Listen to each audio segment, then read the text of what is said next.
वफ़ाक़ी हुकूमत महांगाई सचल अवाम ते पेट्रोल बम किराए छॾियो। पेट्रोल ₹5.36 ऐं डीज़ल ₹11.37 फ़ी लीटर महांगो। पेट्रोल जो नओं अघु ₹272.15 ऐं डीज़ल ₹284.35 फ़ी लीटर मुक़रर। गैस लेट ₹3.10 फ़ी लीटर महांगो कयो वियो। नाणे वारी वज़ारत नोटिफिकेशन जारी करे छॾियो।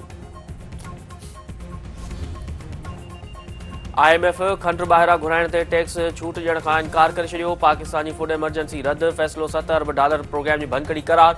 हुकूमत IMF तरफ़ां इम्पोर्ट थियल खंड ते टैक्स छूट ॾियण खां इनकार बाद खंड इम्पोर्ट करण लाइ जारी कयल टेंडर वापसि वठी छॾियो।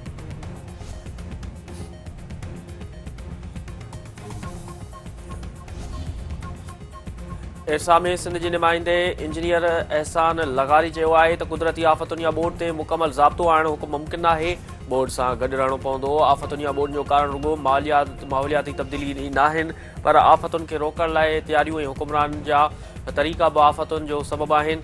LBOD RBOD जो मुकमल न थियणु, बंदनि जा कब्ज़ो थियणु ऐं केनालनि ते कब्ज़ा बोर्ड जो कारण आहिनि।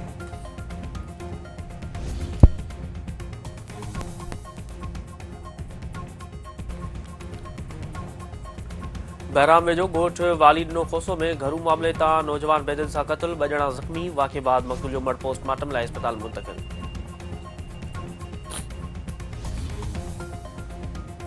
ऐं अमरीकी डोनाल्ड ट्रंप चयो आहे त बाइडन जी कमज़ोर पॉलिसियुनि सबबि दुनिया में नयूं जंगियूं शुरू थियूं।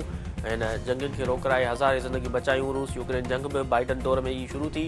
उमीद आहे त प्यूटन 50 ॾींहनि में पंहिंजी राय तब्दील कंदो। अमरीकी फ़ौज ईरान जे एटमी थाकनि खे मुकमल तौरु तबाह कयो। खेनि ईरान सां ॻाल्हियुनि जी का बि तकड़ि नाहे।